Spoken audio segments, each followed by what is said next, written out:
Minisita ombezi w'eby'ettaka Dr. Sam Mayanja bitaddemu engato okugendererwa nkonge mu ddwaniro ekibuga okunjula obutakanyi ku ttaka wakati wa muleko byazirwanako weeriruwagati munnamagye yaganyuka Meja Gen Samo Waswa mu kutuuka Minisita Mayanja nga lino omuwabuzi wa Pulezidenti Fiona Abalungi basuse kulambula ettaka lino kitegerekese ettaka ly'endiwizaako yika 5 lyali lya Luwaga yazirwanako omutwalo olwaleeta gavumenti mu buyinza kyokka n'afa n'eridda mu mikono gy'abaana be abakulemberwa Kiggundu Moses.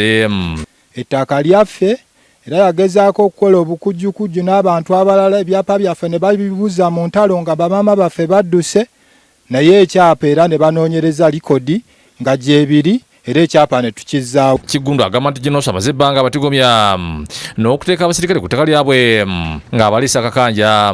Ekyapa kye yali akozesa yakiggya mu Yenje era kiri ku buloko ndala najja n'akituuza kuno n'akozesa emmundu era ettaka lino bukyanga alifuna likuumibwa mmundu emyaka kumpi nga 30 liriko mmundu ne kati abasirikale kwe bali bakuuma. Abaana okwekubira endulu Khadija Gen Waswa okujja n'ekiwandiiko ekiraga nti kkooti emuwadde ettaka nga ono balungi yakulira mu kunoonyereza ku ttaka eryo kyawakanya. Kompuleenti eno bwe yajja mu ofisi yange nayita mu bipapula bingi abantu bangi bahandolinga kesi eno ne former IGP Kale Keihura nze yali yamugamba yamba abantu bano naye naava mu ntebe nga abantu bano tebanafuna bwenkanya.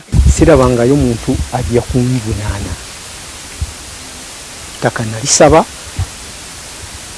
Ntiyana ne balimba ne ndikuba ne bampa ekyapa kya myaka 5 ne babuuza ani akirenyinga ku ttaka nga tukuli.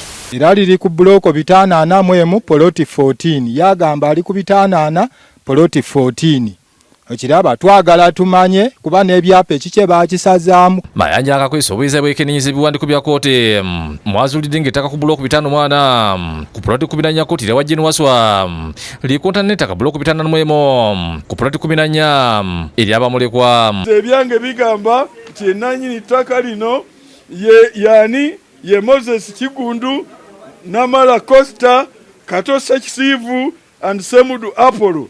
Bw'atyo Minisita Mayanja alagidde Gen Waswa okwamuka ettaka lino liddemu lipontibwe. Mu nnaku 10 tusabe ba surveyors nkuwa obuyinza ogenda direct mu survey and mapping ojjeyo team y'aba surveyor bajje wano basurveyinge eno senga kinazuuka nti nno waliwo ekitundu ekya Meja Gen ajagenda n'ekitundu kye bwe kibanga kino ekimu kyammwe bijagenda n'ekyammwe. Robert Musanje yakusakidde Gulino ku Lwabukede TV.